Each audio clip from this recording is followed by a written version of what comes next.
Welcome to the Real Estate Syndication Show. Whether you are a seasoned investor or building a new real estate business, this is the show for you. Whitney Sewell talks to top experts in the business. Our goal is to help you master real estate syndication. And now your host, Whitney Sewell. Get your free copy of A Guide to Passively Investing in Commercial Real Estate. Inside, you'll learn the basics of passive income and real estate syndication, what kind of returns you can expect, how to find a sponsor, and how to evaluate the risks.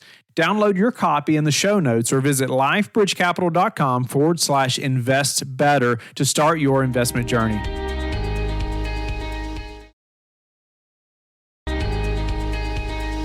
This is your daily real estate syndication show. I'm your host, Whitney Sewell. Today, our guest is Ray Adler. Thanks for being on the show, Ray. It's great to be with you today, Whitney. Thank you. Ray comes from a long line of entrepreneurial business owners. He is a seasoned real estate investor and former top producing commercial real estate broker in the San Diego marketplace. For the past 27 years, Ray has been the CEO of BTI Growth Advisors, a business advisory and coaching firm that works with small to mid-sized entrepreneurial companies, helping them to improve leadership and company performance by strengthening the 6 key components that exist in every business. Ray, I'm looking forward to this conversation. I mean, it's something everybody's asking about, right? If you own a business, you're always thinking about how to scale or how to do that well, or what do I need to know, right, about operating a business? And it's definitely does not come without a few hurdles that you need to learn to jump, right? Well, certainly the pandemic changed everything. So a lot of businesses are rethinking their business. So I think it's a timely conversation and one that hopefully your listeners will get a lot of value. So it's great to be with you today. Yeah, thank you. Give us a little about just your entrepreneurial background and, and how you got to where you're at now, some steps there, and then let's dive in. Yeah, absolutely. And first, you probably know this. I'm an investor in your Stratus project in Colorado Springs. And I want to acknowledge first you and Sam and your team for doing an amazing job during the pandemic. If ever there was a circumstance to test the resiliency of a team and the stability of an asset class, it was a pandemic. And I just appreciated the timely communication, the consistent dividends throughout the whole pandemic. And you really run a class operation. So I wanted to take a moment just to thank you for you and your team for doing what you do. So, wow. Thank you. Thank you so much for that. I appreciate that. Very grateful. Yeah, absolutely. So I do come from a long line of entrepreneurs. Both grandfathers were entrepreneurs. My dad, my 2 younger brothers, my son.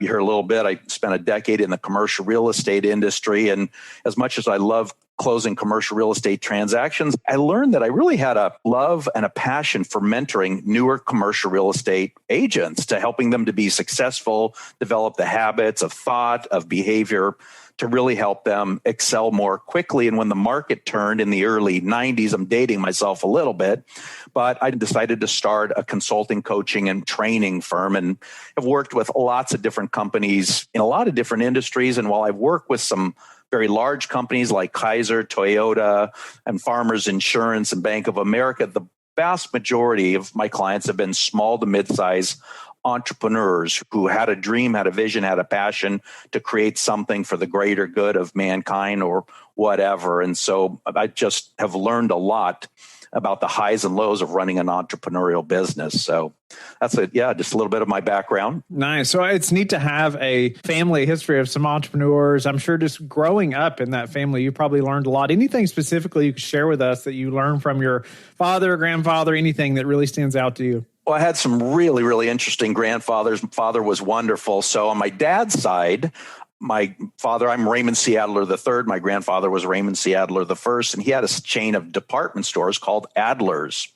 And just to kind of quickly summarize what one of his major teachings to me was understanding the lifetime value of a customer.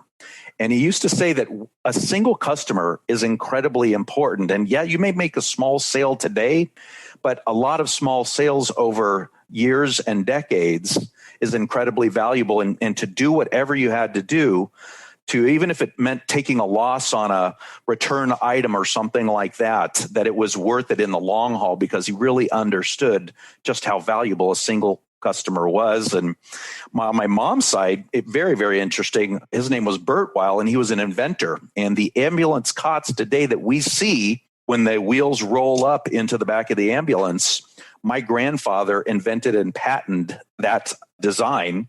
And he and two other college graduates went into business and built a business called Furno, Washington, that's still in existence today. In fact, two of my grandfather's companies are still into existence today. And I think the lesson that I took from him is just how valuable a great employee was. And in modern business today, especially private companies, if you look at their priorities, shareholders, taking care of shareholders is the first priority, taking care of customers is the second, taking care of employees is the third. And my grandfather had a different belief system because he believed that if you found great employees and invested in and gave them opportunities and developed them, that great employees are going to take great care of customers. And in turn, as a result of that, shareholders and investors would be the beneficiary of that. So, a large part of his belief system was it's all about the employees. And, for my dad, he just taught me that your reputation is your biggest asset and you can spend a lifetime building it. And with one stupid decision, destroy it, and how important it is to do what you say, keep your word. If you can't keep your word, then communicate quickly with that person as soon as possible and make a new agreement. So those are just a few of the lessons that have stuck with me over my entire business career. Such great lessons, no doubt about it. It just says a lot too when your grandfather's businesses are still operating. Like that says a lot. Just that time, right? That doesn't happen, just by doing things accidentally. 60, right? 70, 80-year-old companies still in existence today, generations later in the business. So it's pretty fascinating. They've got some good systems in place, that's for sure. But, let's get into that. I know you are an expert, and I'm sure a lot of listeners have heard of Traction and Entrepreneurial Operating System, EOS. Let's jump into that a little bit. And what is EOS? What is Entrepreneurial Operating System? And, help us to better understand that. Yep. So I want to first give it some context. And complexity occurs very quickly in business. Complexity grows exponentially in business. Communication complexity, process complexity, employee complexity. And if you and I are working in a company, there's two lines of communication, me to you, you to me.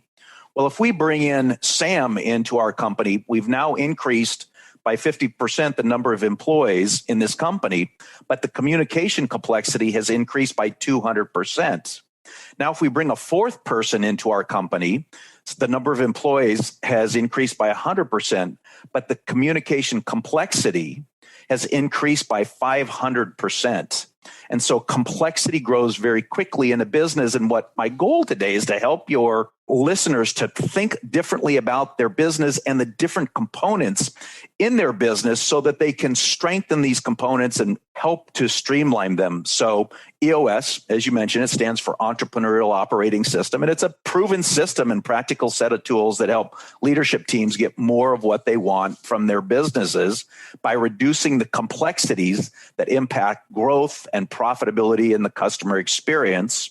And EOS was created by lifelong entrepreneur Gino Wickman, who really had a knack and passion for the art and science of running a truly great entrepreneurial company. And it's really a way to harmonize and orchestrate all of the moving parts of a business, creating greater consistency and scalability in a business, making it easier to manage, more profitable, and more fun to work at. And there's over 10,800 companies today running on EOS. So this is a pretty proven process. It's definitely a system that I hear more and more about, right? Especially in our industry and other industries also. It's like more and more businesses are turning to EOS and, hiring people like yourself to implement. I've just heard numerous people talk about trying to do it themselves versus hiring somebody to help them. And they're just like, hands down, let's hire somebody, a third party to help us. I just think, just the vision of somebody looking in is so much different than the inside looking out, and it's so helpful to have somebody like yourself that's just non-biased, and can look in and see what everyone's doing and ask some hard questions and maybe say some hard things as well. But, you mentioned this EOS system. We talked about 6 components that exist in every business, some of those things. So let's dive into that. What are these 6 components? I know the listeners just like waiting to hear and want to make sure they have them. I want to walk you through this. And the best way to do that is to illustrate it with a model. And because we're listening and not looking at a PowerPoint presentation or something like that, think of a clock face. with the 12 numbers around a clock, and that will help me to help you picture this particular model. But this model has your business at the center of it, and it stems from a discovery that all entrepreneurial leaders tend to wrestle with 136 issues simultaneously. And to the extent that you can strengthen the 6 key components, then those 136 issues fall into place because they're really symptoms of the true root cause. And so I'm going to go through these and I want your listeners, and I'll give you some tips and things to think about with every one of these components. So at the top of the model, basically between 11 o'clock and 1 o'clock, if you think of a pie with 6 pieces, at the top, that's the traction component. And so actually, it's really about the vision. The first component is the vision component. And the vision component is getting everyone in your organization 100% on the same page with where you're going and how you're going to get there. And oftentimes, the owners of a business understand the vision. They understand the goals and objectives. They have a plan. But the key is, do all of your employees understand that vision, understand that plan, and internalize it and want to be a part of it? So the vision component is at the top of the model. That's the first component. The second component is the people component. So this would be over on the left side, kind of like between 9 and 11 o'clock. And as you know, Whitney, you cannot achieve a great vision without great people. And every organization defines great people differently. And a lot of companies use, top quartile and A players. And the key is to define what it means to be a great employee in your company. And we all remember the book Good to Great by Jim Collins. And he coined a phrase, right people, right seats. And so right people are employees that fit your culture like a glove. So that's right people. Right seats are people who have the God-given talent, skills, and ability to really excel at their job. And in a for-profit company, you have to have employees that are both right people, fit your culture like a glove, and right seat. And the reality is, in most companies, you have some percentage of your employees that are right people, they fit your culture, but they're not in the right seat, or they're right seats, meaning they have the skill, knowledge, and ability to excel at their job. They just don't fit your culture. They're tearing apart your culture in ways that you can't even see on a daily basis. And so to strengthen that people component, you have to have right people, right seats to really get that level of performance, to what's possible. What's the percentage of times that you see that that's correct? Like people are in the right seats, it's the right people in the right seats with the businesses you're working with? Yeah, so it's a process that you really have to go through, Whitney, and I appreciate you asking. And so what it really requires is, if you look at every position in your organization, if you have, say, it's some kind of an org chart, what are the 5 key roles and responsibilities of each position? That has to be crystal clear. And then what happens is you really have to identify what are your core values, right? Core values are a set of defining characteristics that define what you want from your organization and from your culture. And so the reality is you have to go through a process of clearly defining the responsibilities and roles for each position. And then you have to systematically go through each employee and assess. Managers, supervisors, executive team have to assess employee by employee. Are these right people, right seats? And so a lot of times they're not. And so what has to happen is either you move them into another seat, or through training, mentoring, you get their skill sets up. But if you can't get right people, right seats, then as a business owner, you've got to make a tough decision. You can't keep somebody in your organization because you love them, even though they're not excelling at their job. It's just, you can't afford to keep that many people in that. So there's always, every company wrestles with people issues. So it's a very common practice. No doubt about it. What's the third thing? Yep, absolutely. So picture on the clock, sort of between 1 and 3 o'clock. This is the data component. And this is about running your business on facts, figures, and objective information rather than subjective feelings and emotions that oftentimes oftentimes drive decision-making in an entrepreneurial company. And so does every team in your organization have a scorecard that identifies the individual, that identifies the measurable, that identifies the goal, that you're tracking on a weekly basis? And what happens so many times, people are so busy firefighting that there are problems that are occurring in a business that they're unaware of because they don't have a scorecard and they're not tracking these important measurables on a weekly basis. And when you get that kind of scorecarding discipline in an organization, it lets managers and leaders see when something's off track quickly. And as you well know, problems caught and solved early are so much easier and cheaper to solve than problems caught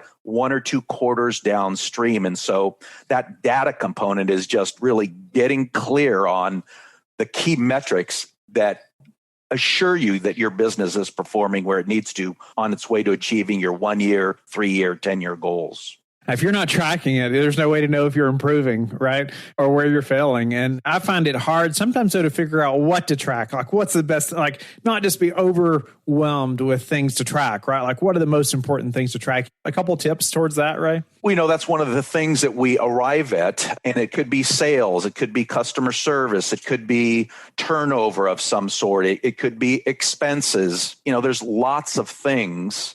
We have lots of choices in terms of things, metrics to track. Could be customer profitability, could be new customer acquisition, lifetime value of a customer. And so the key is to develop a scorecard for each team in your organization so that employees are really focused, especially on 90-day goals. And so, in a lot of companies, there's annual goals, but I think, and I've done so much coaching of sales teams, is it's so important to stay focused on hitting your quarterly milestones. And when a company and every employee has, we call them rocks in the EOS world. That's a 90-day goal or priority. And when every employee has a 90-day priority, it keeps people really, really focused because oftentimes there's so many competing priorities. And what we tend to do is focus on just 3 to 7 goals or priorities, not 23, because when everything's important, nothing's important. And so we have a saying in working with our clients that less is more. And we really want to focus on those critical few goals or priorities and really devote all of our resources to achieving those. Makes so much sense. I think more just becomes overwhelming and you almost just doesn't seem achievable for one, right? And people get bogged down, but no, it makes complete sense. I like the 90-day, I like to call them rocks as well. Like this is something solid we're going to move forward with. Yeah, absolutely. And then what happens is at the end of a quarter, you've been working in your business, you stop, you evaluate your performance against, your quarterly rocks, and then you set quarterly rocks for the next 90 days. Can you believe we have recorded over 1,000 interviews? It is hard for me to believe sometimes. We could not have done it without you, our listeners. To say thank you, we want to send you a gift. And it's only for the first 100 listeners that sign up. You have to go to lifebridgecapital.com, go to the podcast page. There'll be a button where you can sign up for the gift. But again, it's only for the first 100 people. We would love some feedback as well to help us improve the show. But we want to say thank you. We want to say thank you to our listeners. We could not have done it without you. But for show 1,000, it's going to be special. It's been requested by many, and I'm going to have a very special guest on that I hope inspires you. I hope you learn a lot, and it may even take us more than one show, most likely, to complete the interview. But I hope you enjoy it. I look forward to reading your feedback and even sending you a gift. Again, I want to say thank you. Have a blessed day. Oftentimes, in the leadership team, we could have a whole session on the leadership team because so oftentimes there's a lot of dysfunction at the leadership team level. And what we know is as goes the leadership team, so goes the organization. And so a lot of the work that sets a company up for going to the next level really is focused on strengthening the leadership skills of the executive team, of helping them to become better planners and delegators and able to analyze data for better decision making. And so as goes the leadership team, so goes the organization. Very well said. No doubt about it. Great stuff. What's number 4? So we have number 4. So if you think about the clock face down between 7 and 9 o'clock, lower left, this is the issues component. And Whitney, what happens when you strengthen the vision, the people, and the data components in an organization, all of the issues, all the problems, all the bottlenecks, the impurities, everything that your organization struggles with on a weekly basis will be ultimately very, very transparent. And so if a company is not good at setting up their problems as they arise and making them go away forever, then what happens is the organization stays stuck in sort of a perpetual firefighting mode. And the key is to really develop a plan to make these issues go away once and for all. And we have a very simple tool called IDS, which stands for Identify, Discuss, and Solve. And this tool stems from a discovery that great leadership teams get themselves in a room, discuss an issue over and over and over again, sometimes multiple times, over the course of weeks, years, and months, but never really solving it at the root cause. And so we identify an issue, and what we do is we cascade this discipline down throughout the organization so that every manager and supervisor, this is going on inside of a company where on a weekly basis, teams are IDSing, identifying the top 3 issues that have to be solved this week, discuss them, and then move to solving them, developing a plan to make those go away for the greater good. Because the reality is the success and trajectory of your company will be held back greatly to the extent that you're wrestling with the same issues and problems over and over and over again. So that's really, really crucial. Is there a quick tip you could give on just how you encourage teams to identify these issues and maybe a way to even communicate or documenting them across the team so you can have a successful team of, IDSing, like you said? Yep. Well, absolutely. So we have something called an L10 meeting agenda, level 10 meeting agenda. And if I were to ask your listeners, to rate the meetings that they're having on a weekly basis on a scale of 1 to 10, a lot of them would probably say anywhere from about a 3 to 7. And so how do we create, when we come together to have a really, really productive meeting in this level 10 agenda, and I'd be happy to send that to your listeners, and I'll share my contact information at the end, but we have an L10 meeting agenda, and the bulk of a meeting is spent IDSing. So if you're in a meeting for an hour or 75 minutes, you check your vision, you check your rocks, you check, your employees and your customers, make sure everybody's happy. You inject a to-do list into your meeting agenda, which drives greater accountability and discipline. And about 75% of a meeting should be spent IDSing. So you get together as a team, you develop an issues list, and then you go through that issues list and you identify the top 3 issues that absolutely have to be solved this week. And then you dig in and you IDS, you identify the issue. And what happens when the issue is stated on the issues list, Whitney, oftentimes you have to dig down into the issue and into the organization because it's oftentimes a symptom and not the true root cause. So you identify it, you discuss it fairly quickly, and then you move to solve, you develop a plan and some accountabilities to make that issue go away forever.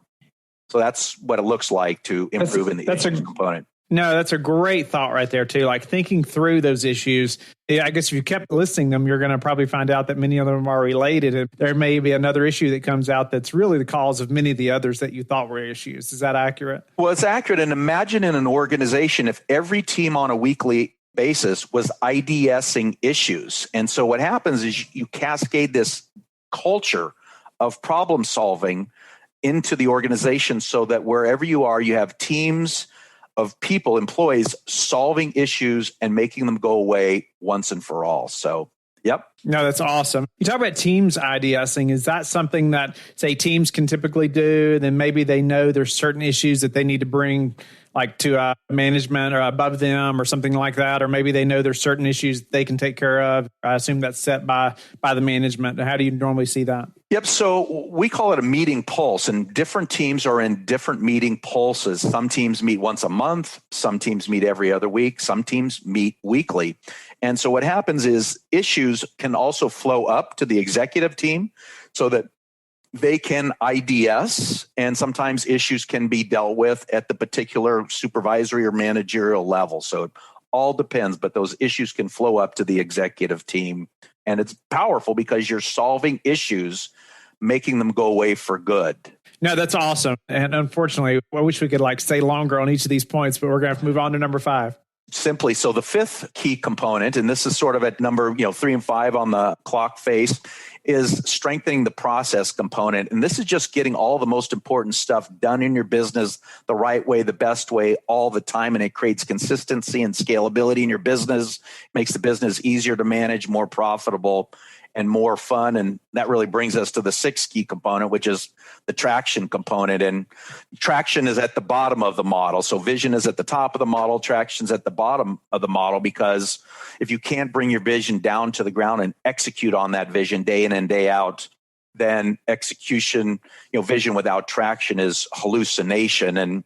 And so our goal with our clients is to get them to 80% strong or better in these 6 key components. And the truth be told, Whitney, is many companies operate at 20% strong in the 6 key components, succeeding in spite of themselves. So those are the 6 key components, and hope I've given your listeners a lot of things to think about, some tips, some recommendations.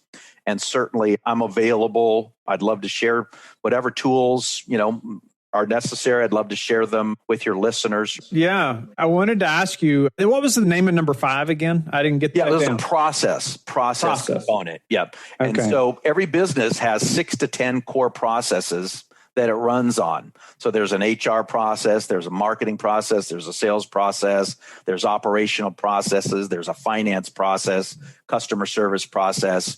The key is to document those processes at what we call a 2080 high-level entrepreneurial approach, just the major steps that get you to 80% of the way there, and then make sure that every employee that touches those processes has been trained, knows that they're being managed to those processes. Then what happens is you get a high degree of efficiency, and that's what drives profitability in a business. Any recommendations or thoughts towards just as leadership teams, as we grow and how we keep rowing in the same direction, and how anything you've seen that have helped leaders do those things well? Well, I think there's 8 key questions that a leadership team needs to take the time to answer. And I'm going to go through those quickly for you. But number 1, what are your core values? Number 2, what is your core focus? Number 3, what is your 10-year target? Number 4, what is your marketing strategy? Number 5, what is your 3-year picture? Number 6, what is your 1-year goal? Number 7, what are your quarterly rocks? And number 8, what are your issues list? And we keep those 8 questions on a 2-page document called the Vision Traction Organizer, or VTO for short. And if your listeners want to email me at ray@btigrowthadvisors.com, that's boy, Tom, Irene, BTI Growth Advisors, ADVISORS.com. I'd be happy to email them a Vision Traction Organizer. It's a very powerful tool for helping leadership teams to get on the same page with where you're going long term. That's a phenomenal way to really take your business to the next level. Okay, that would be incredible. I think you mentioned something about that level 10 meeting agenda as well. Yep. I bet that would be helpful. You can call me at 760-445-4980. That's my personal cell number. And I'd be happy to email them some tools and chat with them about, what's going on in their business. Awesome. I got a few final questions, Ray.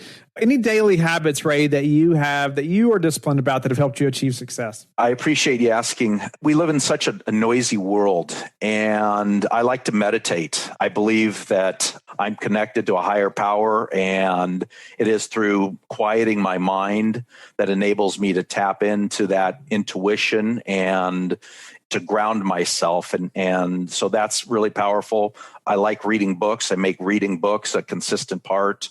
I think, exercise is absolutely critical to keep the mind clear. And, there's so many articles that have been written about the pandemic and its impact on people's stress level and anxiety. And I think now more than ever, I know we're all faced with a lot of different stresses, but it's so important just to put some time in your day to take care of yourself. Either that's through good food, meditation, whatever it is, find that thing in you that, that really feeds you. You work with so many entrepreneurs and businesses, and I'm sure many with great success. Are there any other habits that you see that are just standard across, or almost standard across most anyway, entrepreneurs with great success? You have to be passionate. At the end of the day, you're a passionate guy. You're passionate about making a difference in people's lives. And if you're not passionate, and you all have heard this so many times before, I'm not reiterating anything you don't already know, but I think it's so important and powerful that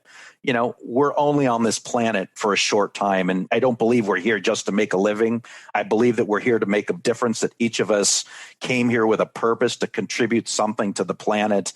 And it's imperative to find that purpose and to move in that direction, to pursue that purpose. My greatest fear is, I believe we all have a song inside of us, if you will, a passion, a purpose. And the greatest fear I have is to die with my song still in me. And I think it's incumbent upon all of us to find that passion and to go in that direction and build our lives that way.